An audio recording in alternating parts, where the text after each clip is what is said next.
We are in very volatile times right now. As the United States goes through this government shutdown, and they clearly are preparing for war and also unrest domestically, it is clear that we are heading towards unprecedented times. But the masses are asleep and being led to slaughter methodically. I feel such an urgency about these times, and so I've been trying to do my part in keeping the remnant focused and keeping what's important at the forefront of our minds. We should all live with biblical expectations, and because it seems that the majority of the Christian community is just talking about nonsense and literally aligned to this New World Order, what is important is not what is focused on right now. If you are not ready for the promises and you despise Bible prophecy, you will not be ready. And that is why, even with all this prophecy about the second Exodus, we have all these pastors that are just silent about it all. Because if you aren't looking in the right direction, they can easily distract you and lead you in the wrong direction. And so I've been trying to make sure that the true promises are in our minds of those who love Yah and are waiting for him. You have to understand that the problem is religion. You see, in Christianity, the Christian church has used heaven as a product. They have focused on preparing everyone for death, and this is what everyone focuses on. Now, later on, there have been churches that have changed their tactics, and instead of focusing on death, they did focus on life, but in a very false way, making it about prosperity and obtaining this world, or dealing with your haters, stuff like that. This modern church, if it's not talking about death and preparing you for heaven, is turned into New Age life coaching lessons that teach you how to obtain this world. Either way, these messages are tainted on both ends, and they have nothing to do with biblical truth. It's just religion. And because the Christian church has made the gospel solely focused on death and what happens when you die, most people can't look past it and understand that our focus is not on death, but on life. Our goal is not heaven. Our goal is the kingdom, and to be counted worthy to be a part of the resurrection. But that's all about when we die. I need this to be clear that this ministry has never been focused on preparing souls for death, but for life. From the beginning, this has been an end times ministry that has been all about preparing Israel for the Messiah. And I think that most people are missing this from their understanding. If you've been following this channel, you have not been prepared for death, but for life. I truly believe that we're in the last days, and I truly believe that our Father will keep his promises. And my goal has always been that myself and my family are a part of those promises, and that I also help bring as many as I can with me. I'm not preparing you for death, but for life. But here's the thing.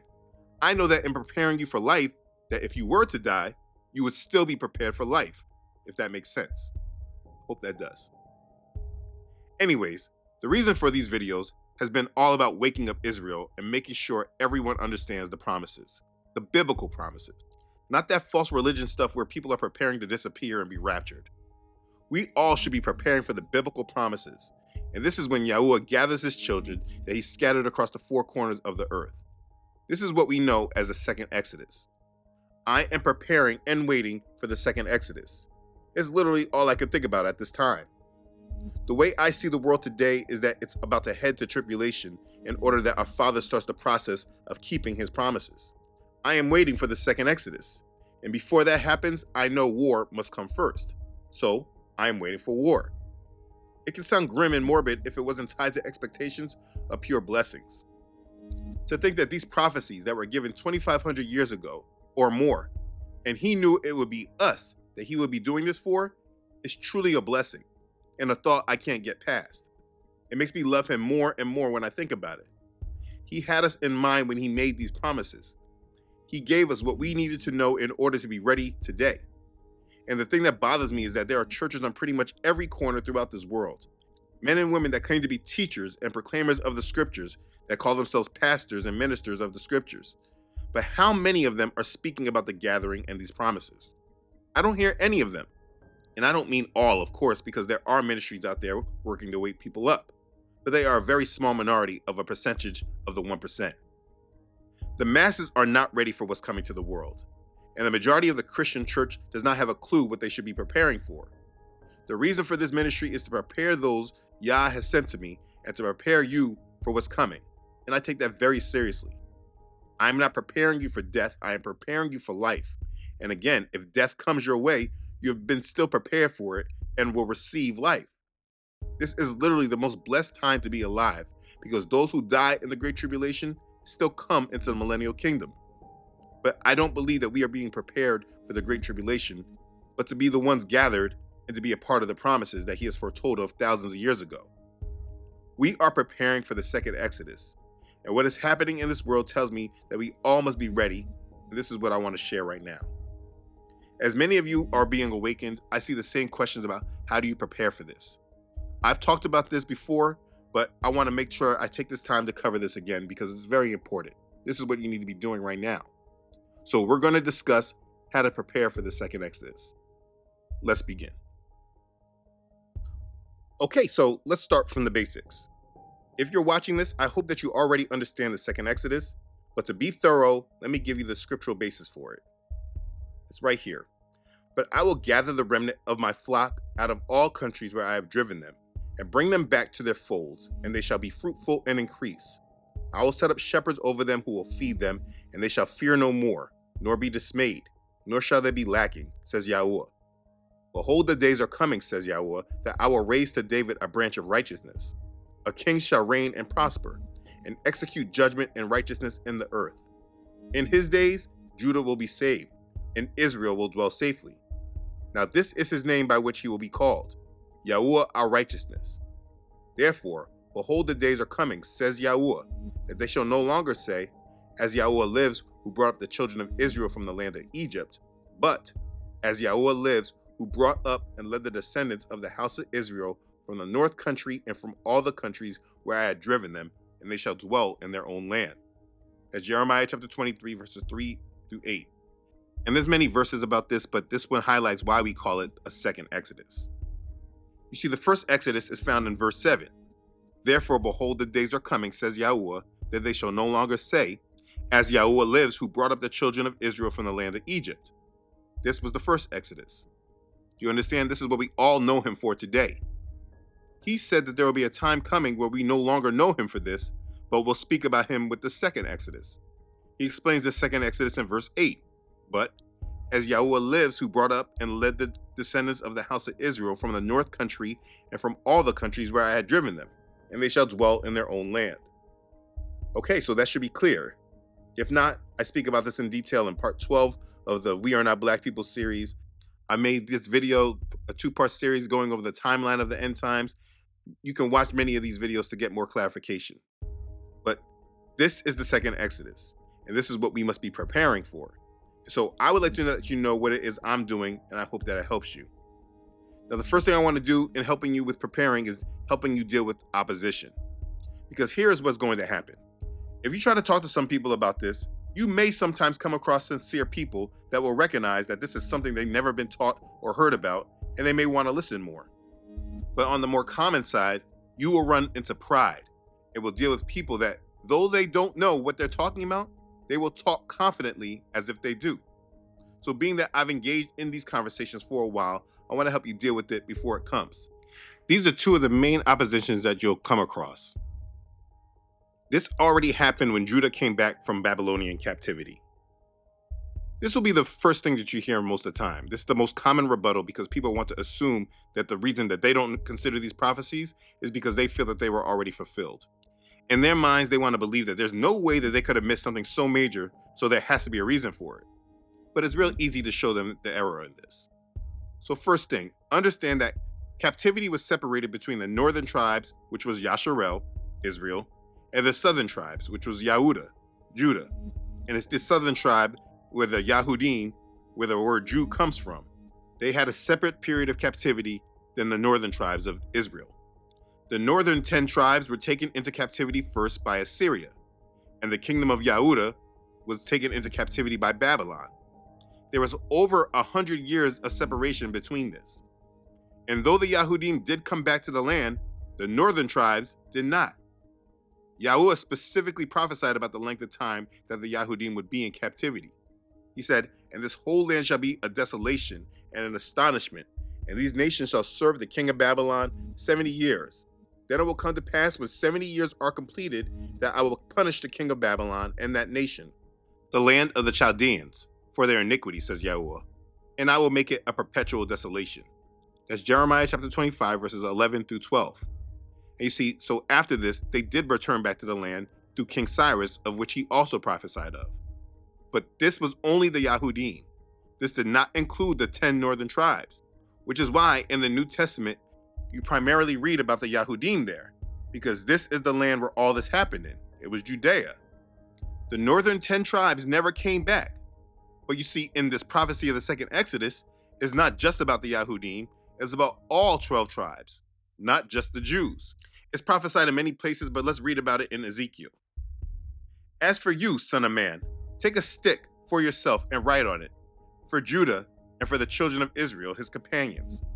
Then take another stick and write on it, for Joseph, the stick of Ephraim, and for all the house of Israel, his companions. Then join them one to another for yourself into one stick, and they will become one in your hand. And when the children of your people speak to you, saying, show us what you mean by these, say to them, thus says Yahweh Elohim, surely I will take the stick of Joseph, which is in the hand of Ephraim, and the tribes of Israel, his companions, and I will join them with it, with the stick of Judah, and make them one stick, and they will be one in my hand. And the sticks on which you write will be in your hand before their eyes.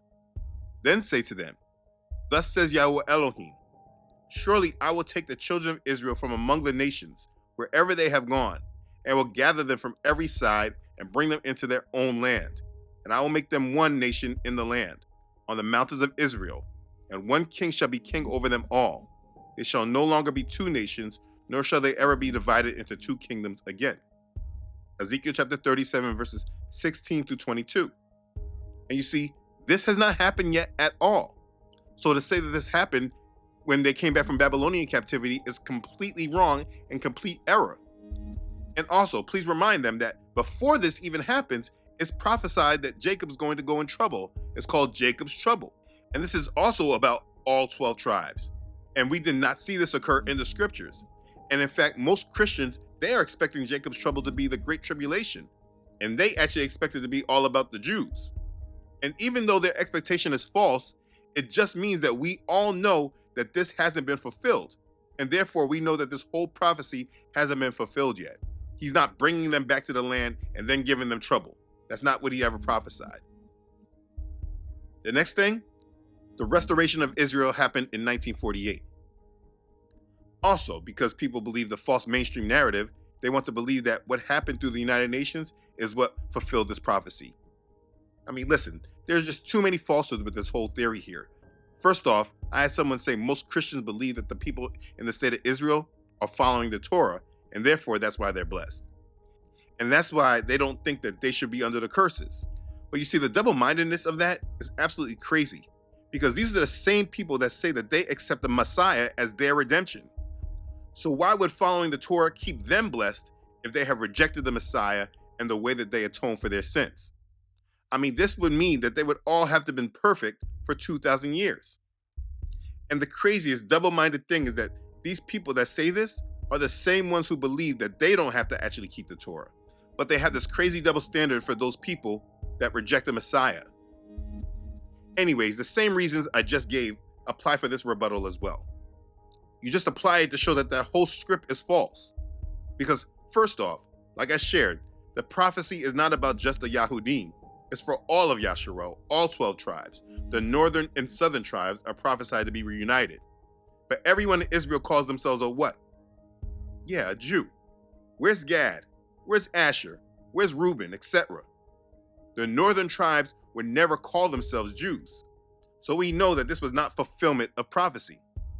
Also, with Jacob's trouble, it's not Judah's trouble, it's Jacob's trouble.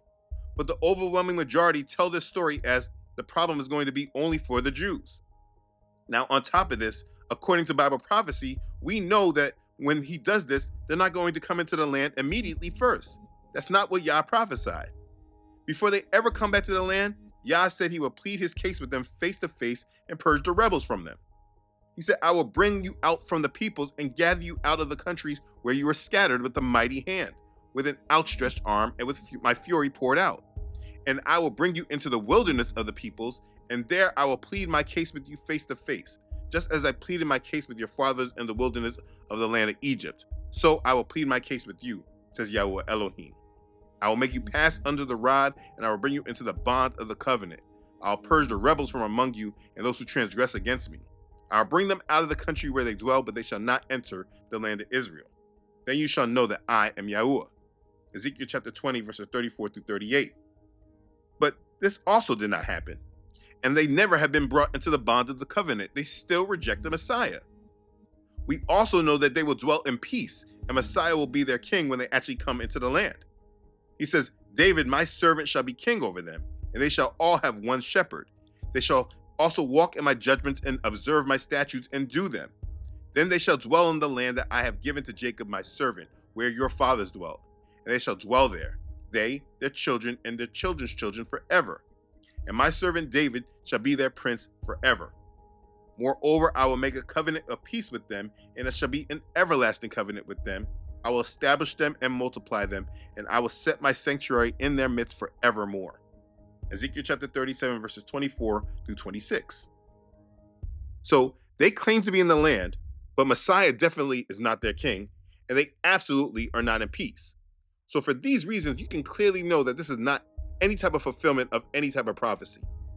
False teachers have just picked certain verses and isolated them and made a false narrative. And because people are not reading for themselves, and almost most of these churches are led by Masons who are also tied to this false goal, the truth has been covered up and masked. It's hidden. But that will not stand with the true remnant. So if you just understand these things, when you come across those rebuttals, you'll know how to handle it instantly. So with that being said, let me come back to the actual reality and let's deal with the actual truth instead of worrying about the lies. So let's deal with preparing for this. First thing we should do is go back and read the book of Exodus and understand the account of the first Exodus, because though it will not be the same exact thing, many parts to it will be similar.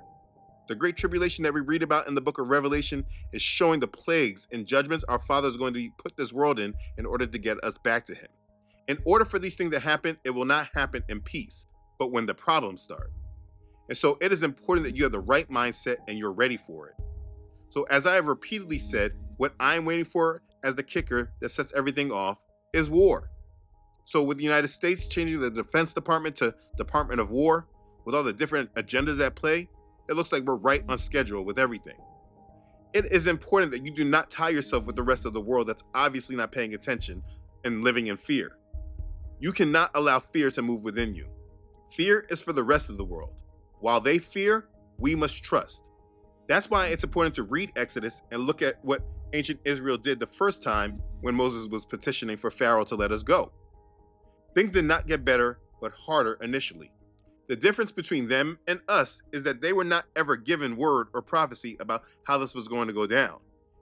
And they never were truly introduced to Yahuwah yet. We have his word, and so we should have proper biblical expectations. So anyways, like I'm saying, I'm waiting for the seals to be opened.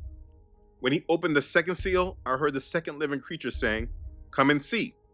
Another horse, fiery red, went out, and was granted to the one who sat on it to take peace from the earth, and that people should kill one another. And there was given to him a great sword. Revelation chapter 6, verses 3 through 4. You see, this is war. Most likely what we will be calling World War III. After this starts, expect the third seal to be opened shortly after. I heard the third living creature say, "Come and see." So I looked, and behold, a black horse, and he who sat on it had a pair of scales in his hand. And I heard a voice in the midst of the four living creatures saying, "A quart of wheat for a denarius, and 3 quarts of barley for a denarius. And do not harm the oil and the wine." Revelation chapter 6, verses 5 and 6. This is the economic collapse that destroys the fiat currencies in the world and produces hyperinflation and food shortages. And after this, the fourth seal is opened. When he opened the fourth seal, I heard the voice of the fourth living creature saying, "Come and see." So I looked, and behold, a pale horse. And the name of him who sat on it was Death, and Hades followed with him. And power was given to them over a fourth of the earth to kill with sword, with hunger, with death, and by the beasts of the earth. Revelation chapter 6, verses 7 and 8. This is a quarter of the world population dying. Yeah, that's real crazy stuff. Here's the thing. We don't know what technology will be like. We don't know if people like myself or others will still have these platforms or ways to communicate.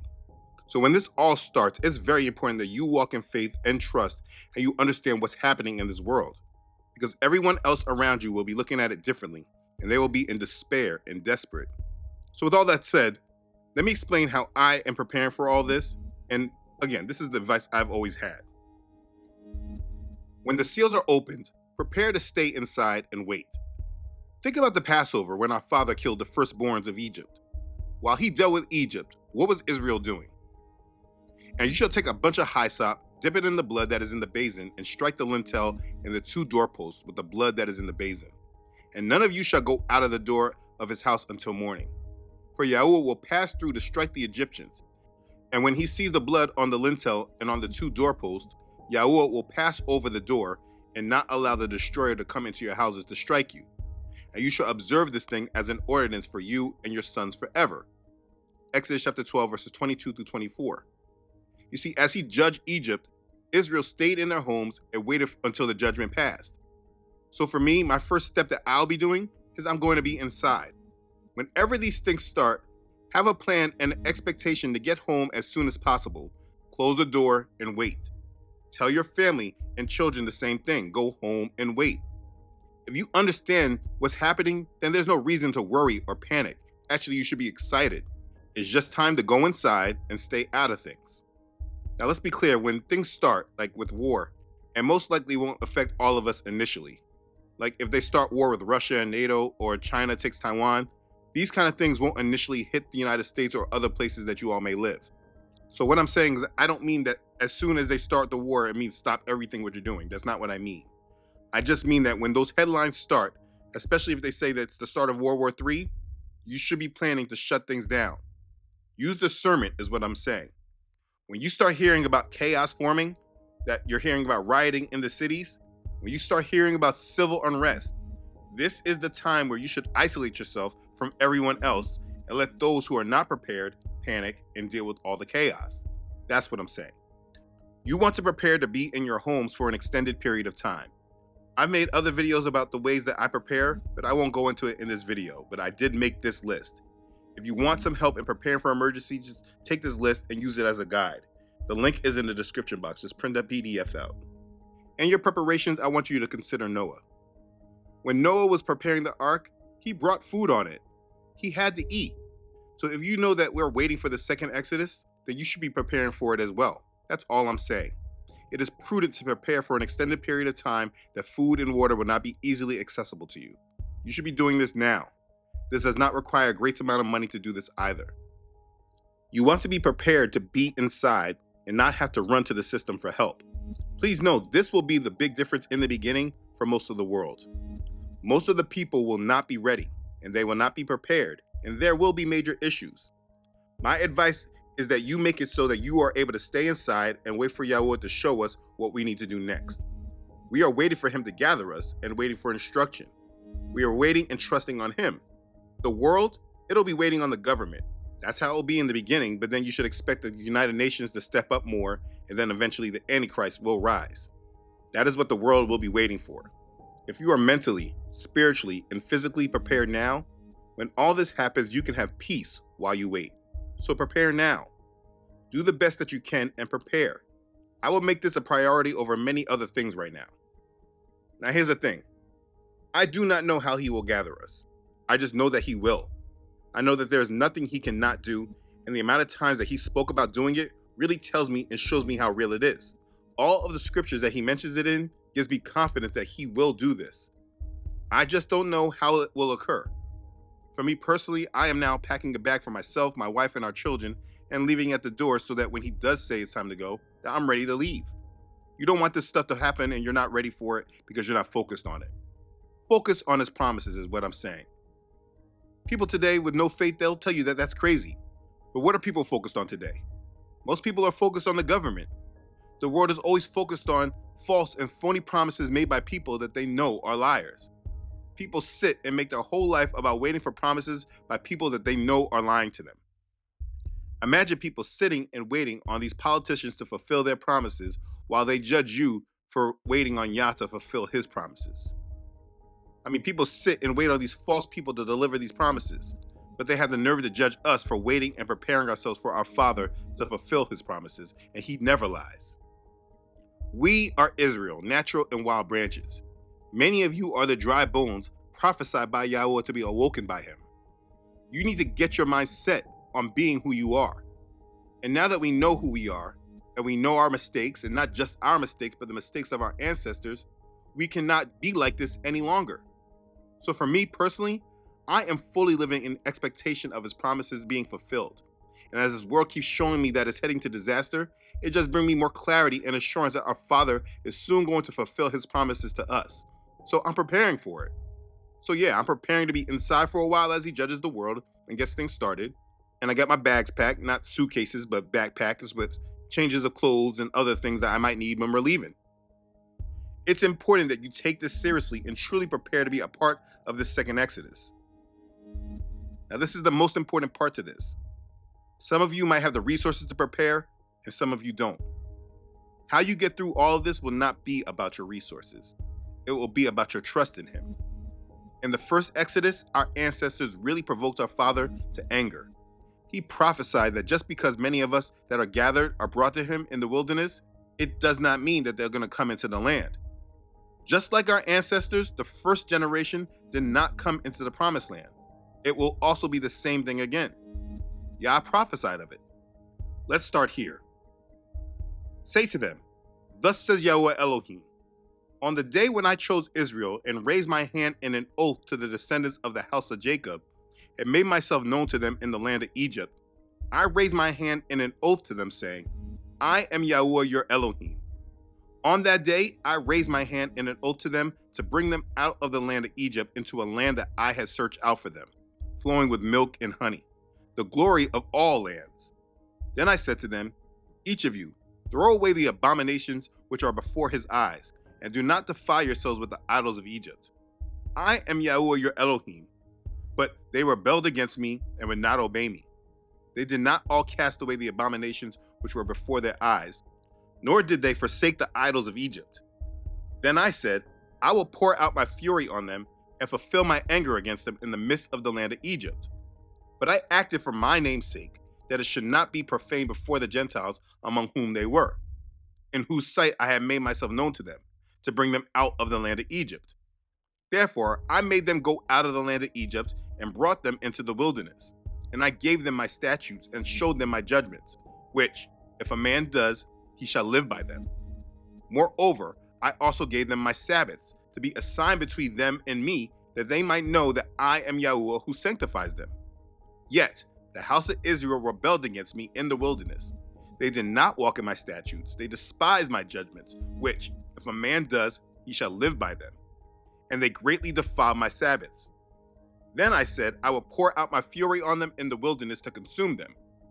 But I acted for my name's sake, that it should not be profaned before the Gentiles, in whose sight I had brought them out. So I also raised my hand in an oath to them in the wilderness, that I would not bring them into the land which I had given them, flowing with milk and honey, the glory of all lands, because they despised my judgments and did not walk in my statutes, or profane my Sabbaths. For their heart went after their idols. Nevertheless, my eye spared them from the destruction. I did not make an end of them in the wilderness, but I said to their children in the wilderness, do not walk in the statutes of your fathers, nor observe their judgments, nor defile yourself with their idols. I am Yahweh your Elohim. Walk in my statutes, keep my judgments, and do them. Hallow my Sabbaths, and they will be a sign between me and you, that you may know that I am Yahweh your Elohim. Notwithstanding, the children rebelled against me. They did not walk in my statutes, and were not careful to observe my judgments, which, if a man does, he shall live by them. But they profaned my Sabbaths. Then I said, I will pour out my fury on them and fulfill my anger against them in the wilderness. Nevertheless, I withdrew my hand and acted for my name's sake, that it should not be profaned in the sight of the Gentiles, in whose sight I had brought them out. Ezekiel chapter 20, verses 5 through 22. I tell you, and these Christians, they just think that Yah's going to accept any kind of foolishness. They have a very rude awakening coming to them. I hope many of them turn from that ignorance before it's too late. Anyways, Yahweh is giving an account of Israel of what happened during the first Exodus. It's important that you go back and read about the first Exodus and understand what Israel had to go through. They left Egypt with very little, and they were in the desert hungry and thirsty. Yah provided for them, but it did not happen the way they wanted it to, and they complained. This is what Yahweh is speaking of. Those who rebelled against him did not come into the promised land. Those who truly weren't for him did not come into the land. It's important that you have your mind right and you are ready to trust him now. That's why it's important to keep the Sabbath now. You want to train yourself in knowing how to serve him now.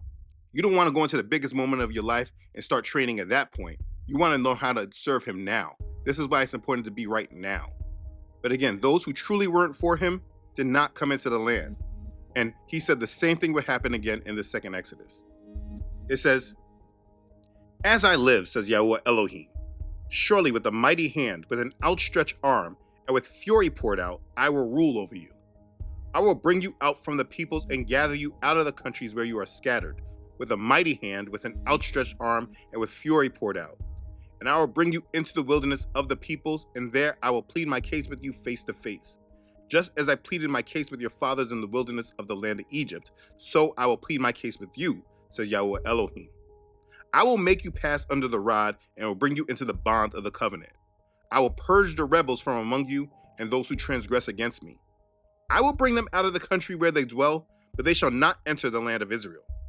Then you shall know that I am Yahweh. As for you, O house of Israel, thus says Yahweh Elohim, go, serve every one of you his idols, and hereafter, if you will not obey me, but profane my holy name no more with your gifts and your idols. For on my holy mountain, on the mountain height of Israel, says Yahweh Elohim, there all the house of Israel, all of them in the land, shall serve me. There I will accept them, and there I will require your offerings and the first fruit of your sacrifices, together with all your holy things.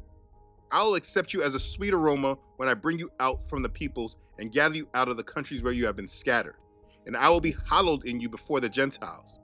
Then you shall know that I am Yahweh when I bring you into the land of Israel, into the country for which I raise my hand in an oath to give your fathers.